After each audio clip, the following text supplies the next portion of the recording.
Magdalena, bienvenida al podcast por segunda vez. Gracias por aceptar mi invitación a conversar hoy. Quienes escuchan esto saben de mi entusiasmo por los psicodélicos, pero así como el entusiasmo tiene muchas cosas ricas por entregar, como energía, ¿cierto? También tiene puntos ciegos y quería que empecemos por ahí, un poco por las precauciones que uno debería tomar cuando piensa en usar estas sustancias o en acercarse a ellas, que muchas veces son un poco pasadas de largo, al menos esa es mi sensación. Em, entonces, partamos por ahí. ¿Cómo uno debería pensar respecto a los riesgos y cuidados a tener cuando uno se acerca al uso de psicodélicos? Y quizás si quieres empezar categorizándolos, quizás partir por ahí, tómalo por donde tú prefieras. Súper. Ya, bueno, un saludo, me presento cortito, mi nombre es Magdalena Sanfuentes, soy médico psiquiatra integrativa y como parte de mi aprendizaje de la psiquiatría y también por caminos básicamente de acompañamiento de usuarios y consultantes que empezaron a manifestar como este interés o incluso ya partían como caminos de asomarse a los psicodélicos por salud mental. A veces era como un uso recreativo y otras veces en búsqueda de salud, y lo que me fui encontrando es que tenía que saber más del tema. Y ahí empezó entonces una formación y bueno, básicamente lo que me doy cuenta es que hay mucha evidencia científica a favor. Como dices tú, eso es parte de esta ola de entusiasmo que hay, porque efectivamente tienen la potencialidad de ser un nuevo elemento, una nueva herramienta movilizadora en salud mental que permita a la gente recuperar su flexibilidad. Y en cierto tipo de contextos clínicos, que es donde se ha demostrado que son útiles, no en cualquier contexto van a ser útiles para la salud mental. Así que después podemos revisar un poco más eso que tiene que ver con los marcos terapéuticos que se asocian a estos beneficios. Y categorizarlos, básicamente se habla de los psicodélicos clásicos y de los atípicos. Se eligió hace algunos años la palabra psicodélicos, tuvo que ver con Humphrey Osmond y estando en un congreso de científicos, como que dijeron, bueno, ¿con qué palabras podemos denominar este fenómeno que ocurre cuando esta sustancia entra al cuerpo de una persona? Y antes habían denominación, por ejemplo, en medicina, que eran alucinógenos. Y la verdad es que no producen el efecto alucinatorio como más neurológico, como lo conocemos habitualmente. Entonces, es otro la capacidad de aparecer cambios en la percepción visual. Entonces se decidió que alucinógeno ya no era un buen término, que era como el histórico de la medicina moderna. Enteógeno, una palabra que resalta una cualidad que tiene que ver más con lo espiritual, tampoco calza con el estudio científico. Y psicodélico es una mezcla entre psique, la palabra griega, como para denominar mente o alma incluso, en su definición original desde el griego, y délico o delos es revelar o manifestar o mostrarse en el fondo, en este caso la mente humana.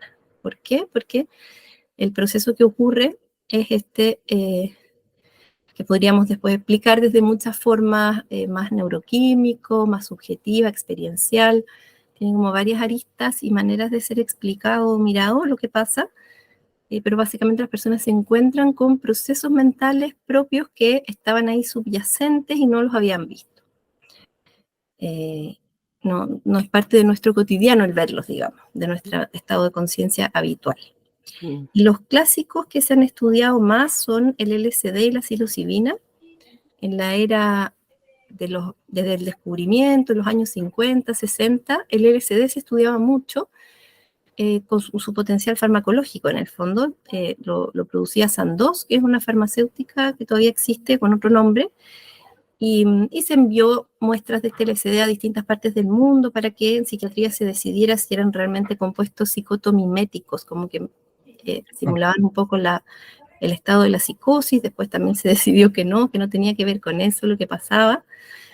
Y la psilocibina después, que venía de un uso ceremonial en México, aterriza, viene al paradigma médico también por mismo Albert Hoffman, que sintetizó el LSD viene a descubrirse esta sustancia que es la psilocibina como el componente activo de los hongos. Y sabemos que de la misma categoría de psicodélicos clásicos, además de estos dos, están el DMT, que es una parte de la composición de la ayahuasca, no todo lo que es el ayahuasca, y la mescalina, que está en algunos cactus. El peyote, por ejemplo, en Latinoamérica otros.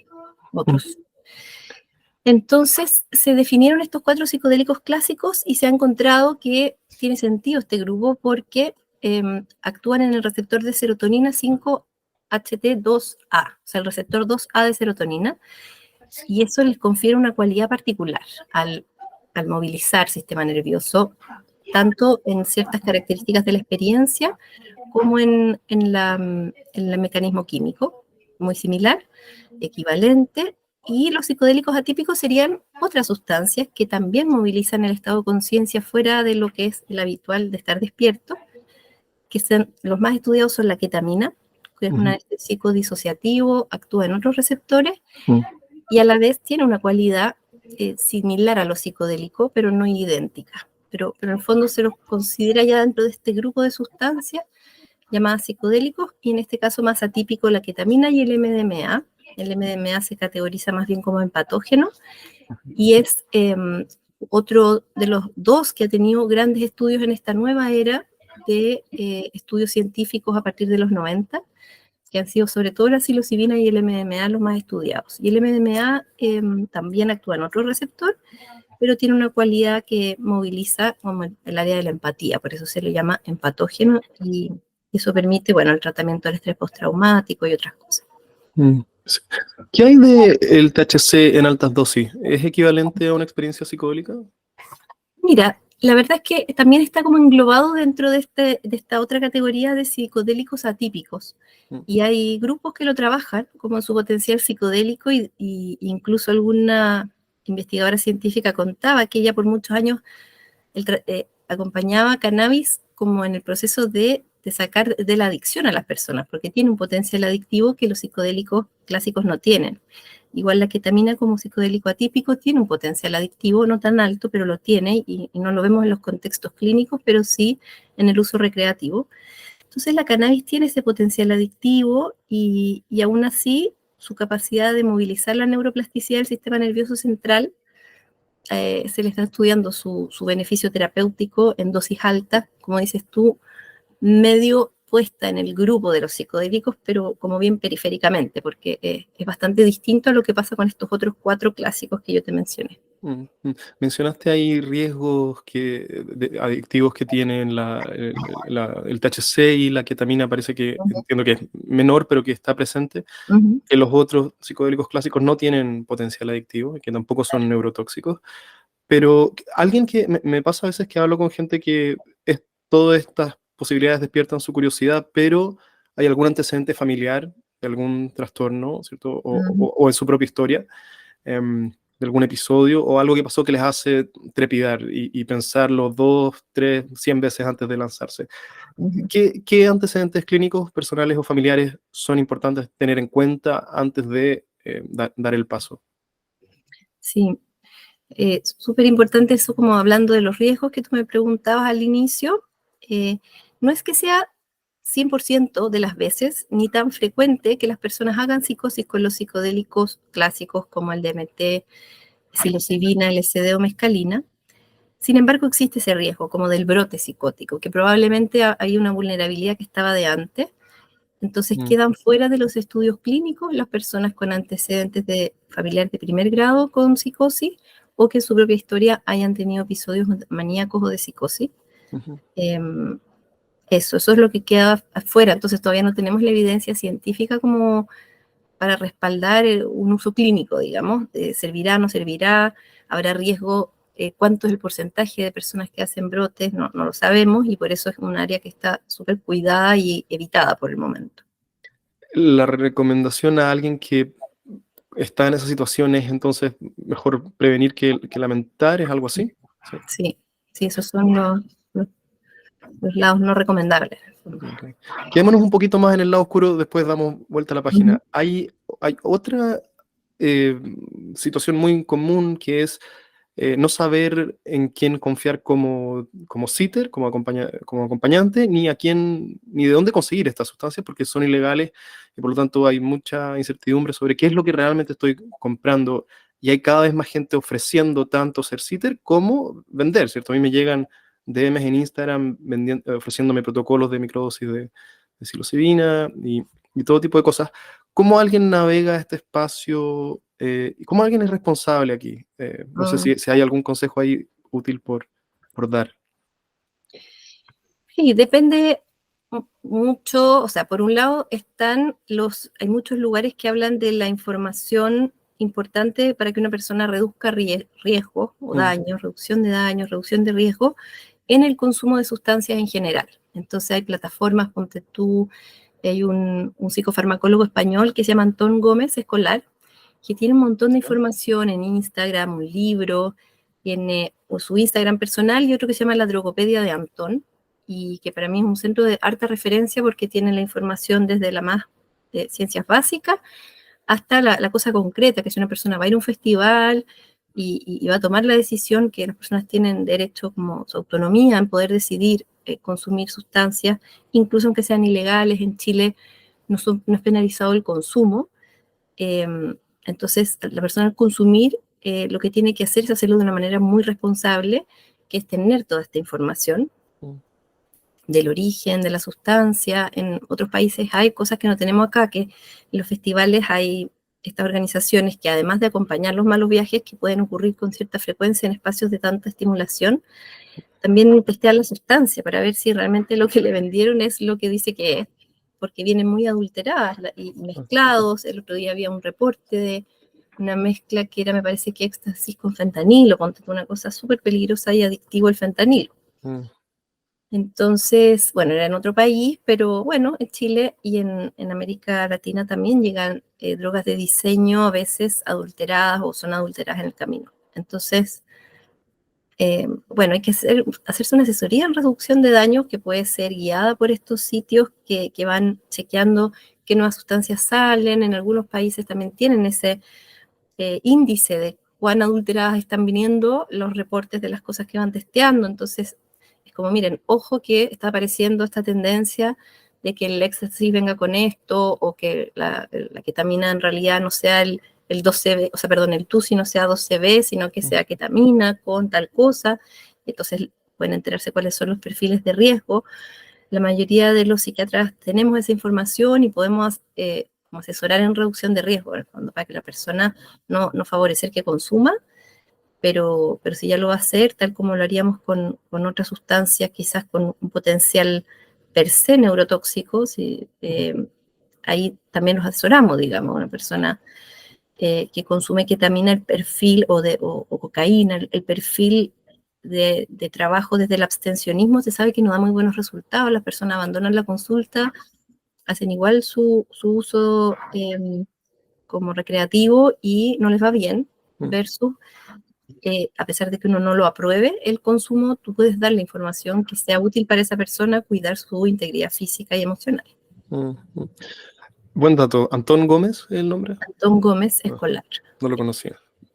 Es un español, porque en inglés está Energy Control y, bueno, Cosmic Care, hartos centros con ese tipo de información.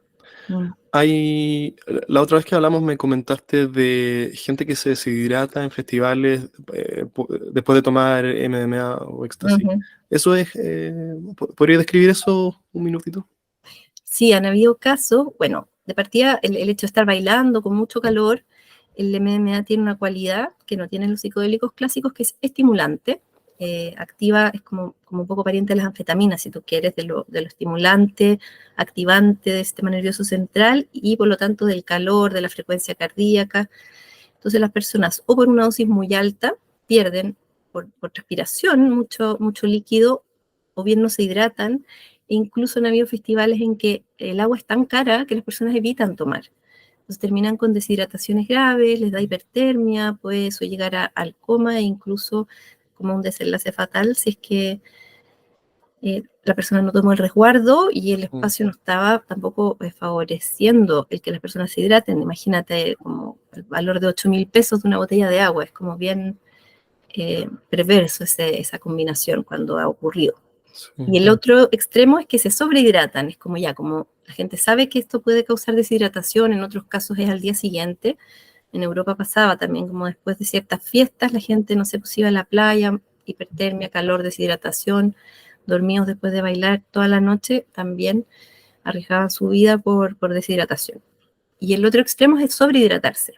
Toman tanto líquido que terminan como perdiendo el balance osmótico del cuerpo. Es agua sin sales minerales y el cuerpo no logra procesar bien ese exceso de agua y hacen también hiponatremia. Les baja el sodio del cuerpo, la sal del cuerpo tanto que también pueden llegar al coma o alguna otra complicación.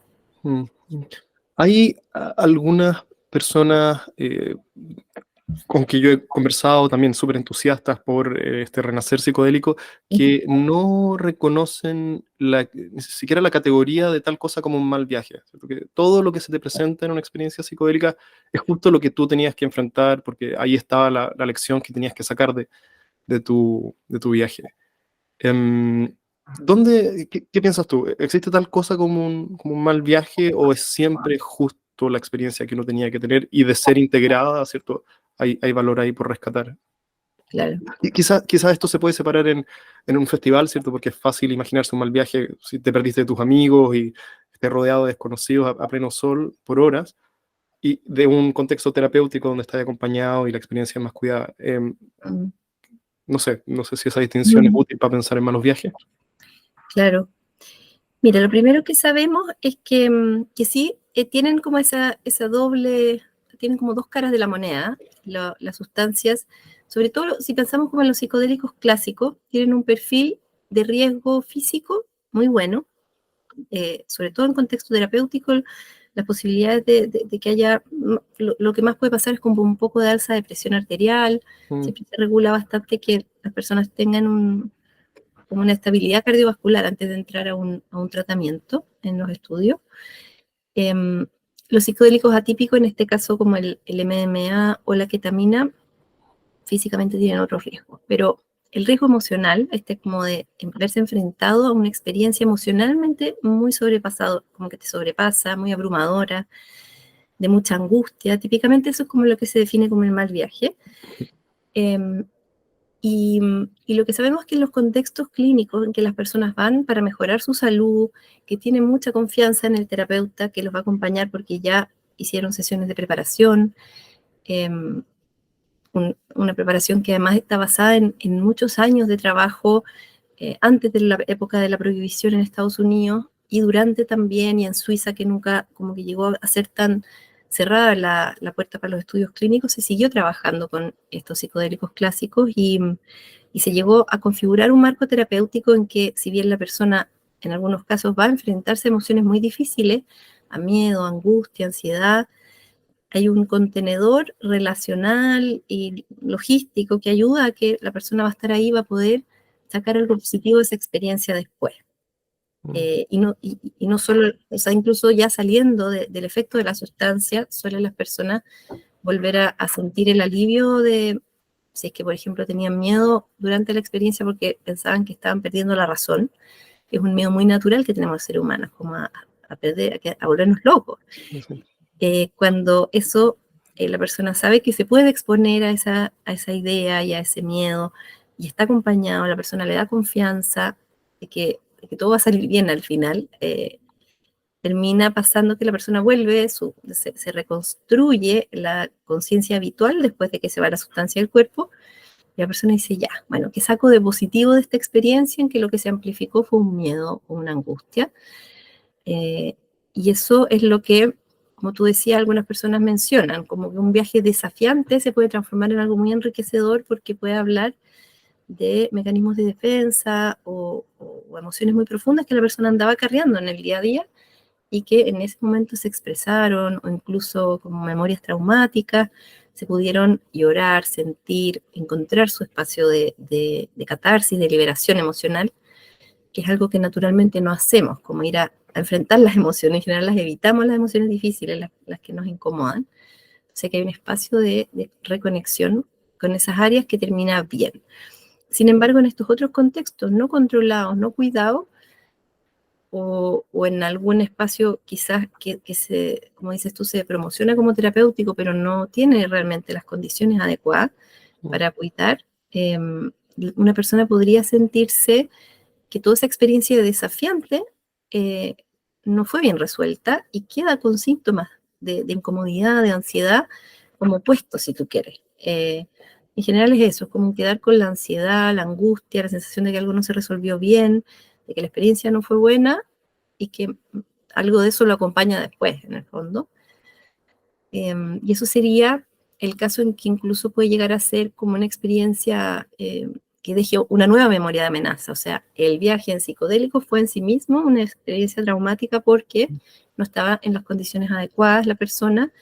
Y aún así vemos, a mí me toca que me lleguen personas que les han pasado esas cosas en distintos contextos no controlados, no clínicos, y lo que hacemos es integrar, y igual se puede, mientras más cerca del evento, más fácil es como resignificar y tratar de que la persona finalmente logre dejar atrás esa memoria, que no se quede instalada como un problema nuevo con el que tiene que lidiar esta ansiedad que se abrió, se generó.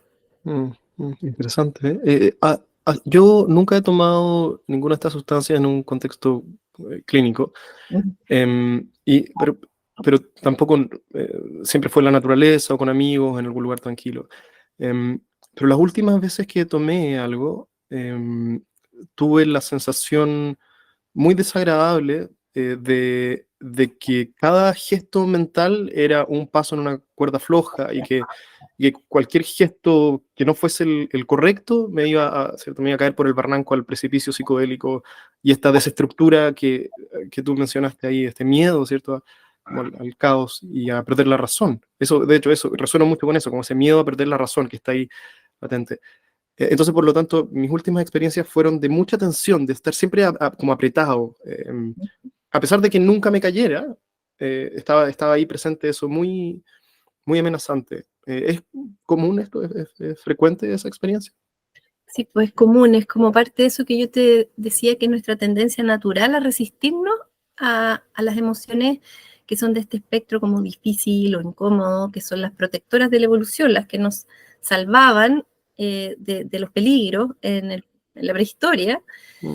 Entonces tenemos mecanismos de defensa, tal como acercar la mano al fuego nos hace doler y escapamos de ese dolor. Nos pasa muy parecido con estas emociones. Si algo me da susto, me da mucha rabia, vamos a tender a activar una serie de defensa, y por eso en los estudios clínicos se usa harto como un mantra, ¿no? O sea, lo llaman como, es una frase de acompañamiento inicial en que se le recomienda a la persona, no es espiritual en el sentido que es muy clínico, muy psicológico, que confíe, y ojalá, o sea, eso tiene que estar basado realmente en datos para poder confiar en una experiencia previa de preparación, que confíe, que deje ir, como el let go, que tiene que ver con soltar esas resistencias, que lo que se encuentra en el camino permita que ocurra, como emocionalmente. ¿Qué ¿Sí? tipo de frases son un ejemplo de...? Entonces, lo que se dice es como confía, suelta resistencia y mantente en apertura. Mantente abierto, mantente abierta a la experiencia, que te va a mostrar, como con curiosidad, cuando, si no, aparece este miedo a qué es esto tan extraño que está pasando, porque es una experiencia extraña, diferente, es como los sueños son muy distintos de nuestra experiencia cotidiana despierto. Este es otro estado de conciencia también muy distinto, solo que he vivido con la presencia de estar lúcido, no como el sueño que queda como guardado y no está accesible para nuestra experiencia despierto. En este caso está la sensación en el momento y posterior de estar muy atento y vigil durante el proceso, y a la vez las cualidades de la experiencia perceptualmente, emocionalmente, cognitivamente, hay una hiperasociatividad de ideas, cambia mucho la noción de lo que, cómo estás percibiendo la realidad. Y eso beneficia frente a ese miedo muy natural que aparezca, esa resistencia a qué susto esto nuevo y tan distinto, que se beneficia que la persona como que suelte la resistencia y se sumerja, se permita explorar ese nuevo espacio con confianza. Pero para eso tiene que haber este contenedor clínico y una preparación de lo que llaman el mindset inicial, como la predisposición con la que viene la persona que sea la adecuada. Esta imagen de Michael Pollan, entonces, si ves si ves una escalera, súbela, si ves una puerta, ábrela, ¿es útil Sí, como consejo? es útil en ese marco. Pasemos entonces al otro lado del extremo del continuum de posibilidades aquí, de lo difícil a lo deseable por encontrar en este paisaje. ¿Qué es lo que uno encuentra si es que sube la escalera y abre la puerta? ¿Por qué alguien querría eh, explorar, ¿cierto?, una experiencia psicodélica? Súper.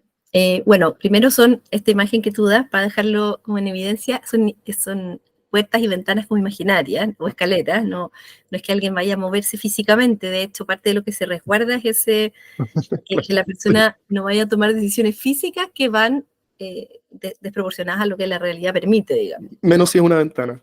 Menos si es una ventana. Entonces, Ajá. más bien tiene que ver con permitirse como ir entrando a la propia mente y en ese sentido se devela una experiencia subjetiva que es bien distinta para cada persona. Quizás hay ciertos patrones comunes, se han tratado como de describir, bueno, cuál es este efecto subjetivo que sería común de cierta medida. Las neuroimágenes también como que vienen a dar cierta información, la resonancia magnética funcional que muestra qué partes del cerebro se activaron, como que es un hilito de investigación científica bien interesante, que dice, bueno, se activaron las áreas del lenguaje, las áreas de los significados, las narrativas. Entonces hay personas que se encuentran con seres queridos o con partes de su historia, tal como en el día a día nuestro recordar es un poco un invento como de un poco de cosecha de lo que estamos viviendo, del filtro del presente y algunas imágenes del pasado. Nunca es completamente el recuerdo como, tal como fue, digamos. En estas experiencias también se visitan recuerdos o memorias y es importante darle esa cualidad que pueden tener matices de certeza y a veces son difíciles de saber cuánto de lo que se recordó es realmente cosas que pasaron o es parte de esta construcción de una mente que está en un estado distinto, tal como lo hacemos en el sueño, que mezclamos imágenes, personas. Entonces se ve que hay una mayor asociatividad de ideas, las personas toleran la paradoja, la complejidad de la vida en ese espacio. Pueden conectar con el sentir una emoción de un estado de mucha seguridad al mismo tiempo que están sintiendo lo asombroso o inabarcable de lo impredecible. Son dos cosas que aparentemente son muy contradictorias. Bueno, en ese espacio pueden tener una cabida. La gente rearma cuando pasean biográficamente, que es algo que se da bien natural y espontáneo, sin intervención del acompañante de terapeuta. La persona va como mirando matices de su historia de una manera que tiende a darle nuevas perspectivas, puede resignificar creencias que han quedado ahí como arraigadas y quizás estaban siendo parte de su presente. Primero verla, una creencia limitante en la depresión. Típicamente hay ciertas creencias catastróficas o de desesperanza que impiden a la persona avanzar. Y en este lugar se suelen mostrar, en este espacio de conciencia, la persona puede encontrar otra que le haga sentido, que complementa y, de cierta manera, libera la carga de certeza que tenía una creencia de no ser suficiente, de no ser merecedora, no ser merecedor, no ser capaz, que está destinado al sufrimiento, que la vida no tiene sentido, cosas así, y aparecen como otras narrativas que están dentro de ese mismo de su misma experiencia subjetiva, solo que como que hubiesen estado no disponibles o en otro estado del día a día, la depresión, el estrés postraumático, muchos diagnósticos en salud mental, el trastorno obsesivo, anorexia, dolor crónico, muchos que se ha visto que se benefician con el acompañamiento de terapias y estos psicodélicos, tienen a la base fenómenos en parte comunes que todavía no entendemos bien y que algo se moviliza, que tiene que ver con la rigidez interior muchas veces, y memorias traumáticas. Y eso se moviliza durante esta experiencia de una manera que permite expresar, sentir la emoción. También aparece esta conciencia transpersonal, como la sensación de que se diluyen los bordes de del yo aislado del mundo por un rato, y no en un sentido amenazante en general, sino como la sensación positiva de estar más conectado, de ser parte de un todo,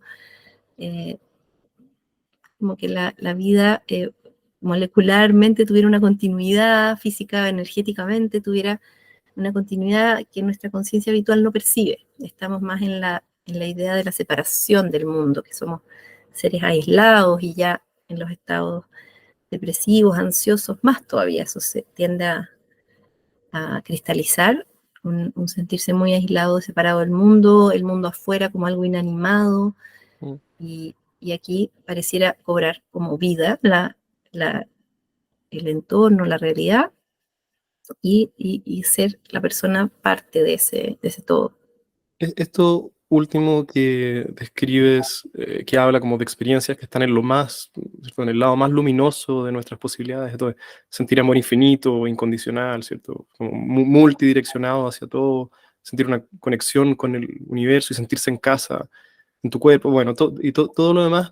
Este tipo de experiencias que están ahí, ¿cierto? Están ahí disponibles para acceder a ellas a través de psicodélicos u otros métodos, pero actúan de forma espejo que experiencias brutalmente traumáticas, es decir, marcan, te pregunto, no sé, marcan la psicología de una persona de la misma manera en que una experiencia en su perfecto opuesto lo hace.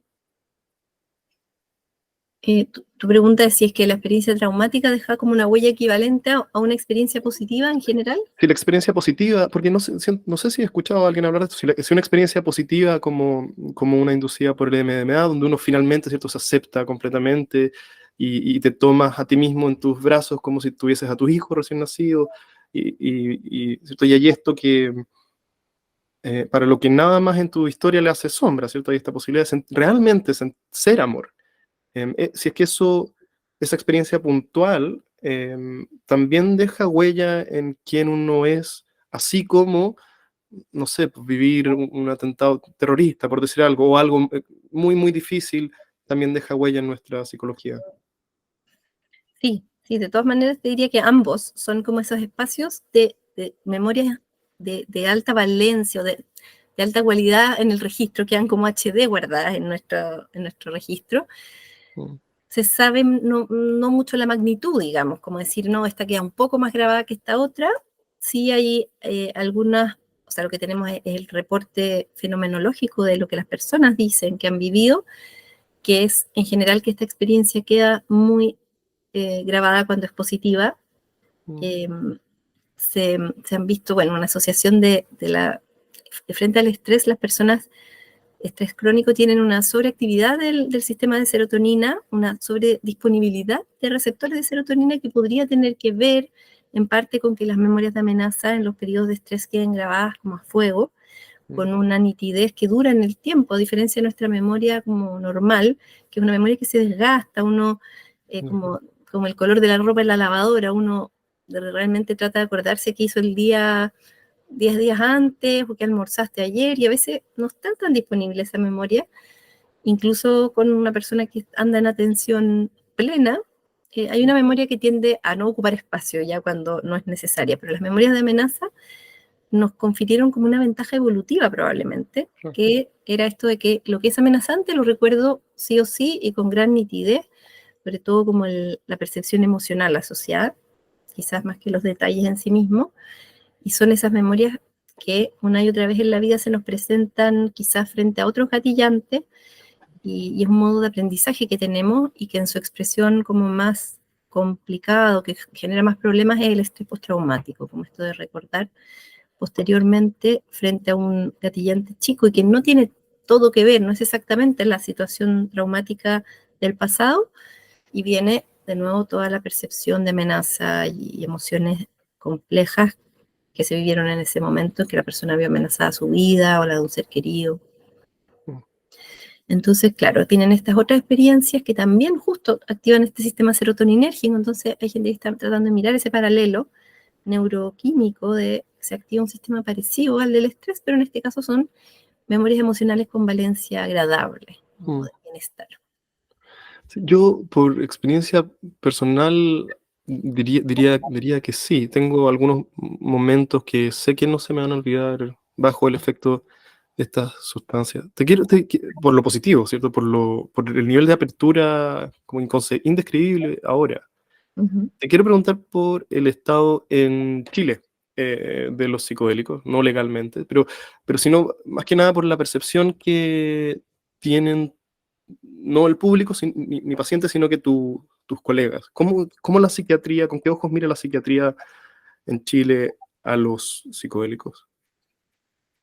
Mira, lo que nos hemos encontrado es mucho interés. O sea, todas las personas que yo tengo cerca, psiquiatras, psicólogos, psicólogas, terapeutas, en general es como una curiosidad interesada de entendamos cuál es el potencial de esto, aprendamos.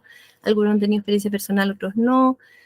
Eh, pero, pero tiene tan buenos resultados la evidencia clínica, como el tamaño del efecto que se llama, como cuál es el impacto positivo, cuál es el porcentaje de remisión de los cuadros, que además habían sido resistentes a todos los otros tratamientos de terapia con remedios que se les habían ofrecido, no habían respondido bien y te parecen estas mejorías muy llamativas. Entonces hay una apertura, mucha apertura Sí, a aprender. porque uno se imaginaría que Chile es un país súper conservador y que hay prejuicios, sobre todo en profesionales de la salud. ¿No es el caso en tu experiencia al menos? Sí, no, fíjate, no he visto como un prejuicio. Sí sabemos que hay como una idea, lo que hablábamos el otro día, como una moral en torno a las drogas que nos dice, las drogas son malas, como ten cuidado, protégete, tienen un potencial tóxico, adictivo y no tienen usos para la salud en esta lista de sustancias que en la ley sería la categoría número 1. Mm. Y lo que vemos es que estos psicodélicos quedaron como mal clasificados. Ahí es un tema histórico que pasó desde Estados Unidos y se pasó a los otros países. No había realmente evidencia de su adictividad, y ya se demostró que no la tienen.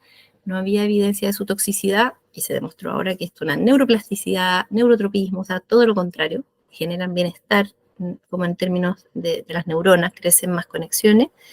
Y el no tener potencial médico también se demostró que lo tienen su potencial médico. Entonces están mal clasificadas en la lista número 1.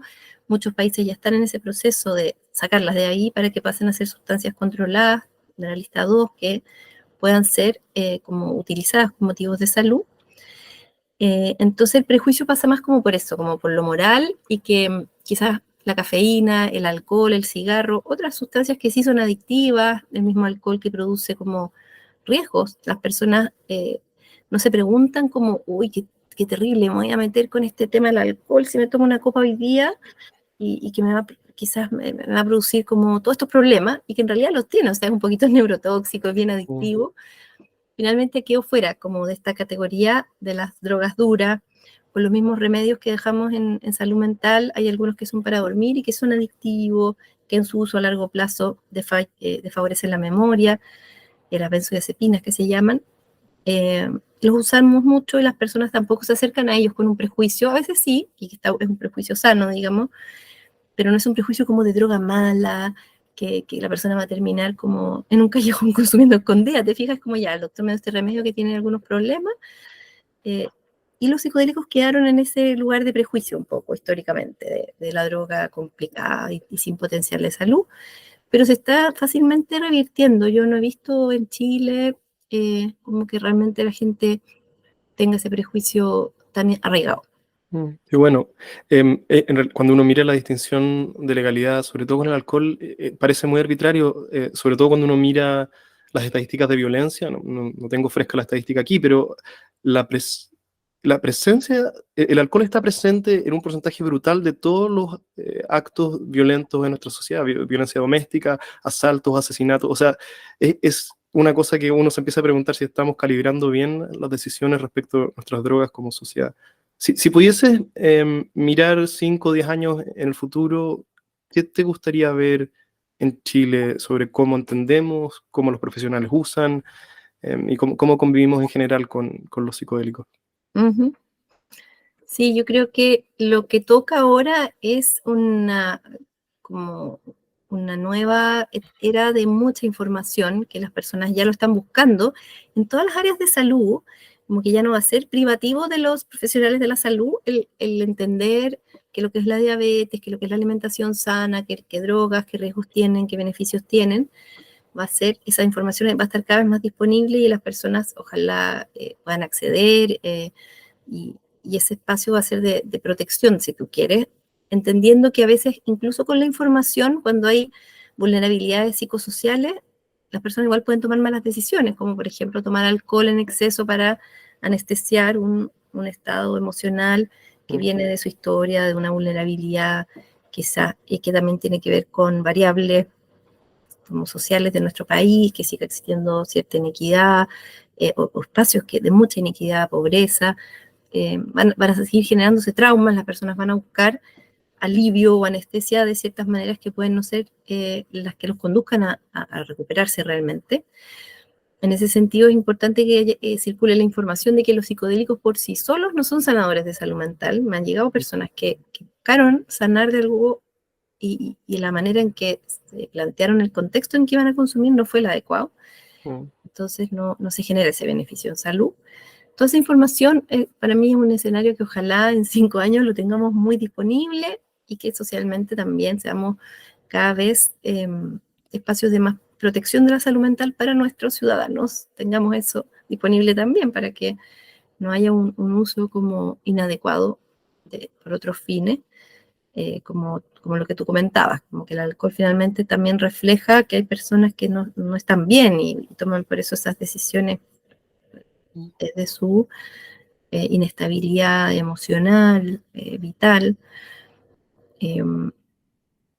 Eso. Y el otro escenario también muy importante, que ojalá estemos en 5 años y que esto tenga ya acceso para las personas que lo necesitan, tengan acceso a estos tratamientos de manera segura, confiable, con terapeuta y médicos, psiquiatras u otros médicos que se formen en este acompañamiento y decisión de que una persona pueda acceder a estos tratamientos, que esté disponible. Finalmente, hay algunas maneras, en el fondo, en Chile la ley tiene una posibilidad de interpretación que ha mostrado un camino de validar el uso médico de sustancias que estén aportando para la salud pública en vez de perjudicando a la salud pública, que es el caso, por ejemplo, de la psilocibina, del hongo psilocibe. Esa interpretación adecuada de la ley en que las personas eligen un tratamiento adecuado para su salud que incluya el uso de estas sustancias, está como dentro de lo que se considera y que hay precedente legal incluso para que pueda ocurrir. Y aún así el acceso es escaso, no hay suficiente como institucionalidad y claridad de cuál es el borde, cómo se administra, qué tipo de facilitadores, en qué contexto es lo que las personas debieran pedir para su tratamiento en caso de requerirlo por salud. Bueno, ojalá que tu voz se amplifique aún más, porque incluso yo que me interesan estos temas no sabía de esa posibilidad legal hasta que me lo comentaste la última vez. Lo que entiendo es que estamos más cerca quizás de lo que parece, porque no es necesario repetir los 20 años de ensayos clínicos y los 100 millones de dólares invertidos en investigación, sino que una vez que en Estados Unidos esto sea legalizado, se puede homologar a Chile. ¿Alcanzamos a terminar con una última pregunta de Twitter? O sea, de Twitter, de Instagram que me llegó. Me preguntaron qué rol, qué piensas de, o sea, no me preguntaron a mí, te preguntaron a ti, ¿qué piensas de la teoría del mono drogado de Terence McKenna? Quizás si quieres describirla brevemente y qué te parece. Claro, que se piensa que uno de los eslabones perdidos del desarrollo humano que nos hubiera permitido tener esta diferencia de lenguaje y comunicación un poco más compleja o recursiva, que lo han llamado, como un lenguaje que se arma sobre sí mismo en temporalidades y abstracciones más complejas, que está en nuestro neocórtex, como la corteza cerebral más nueva.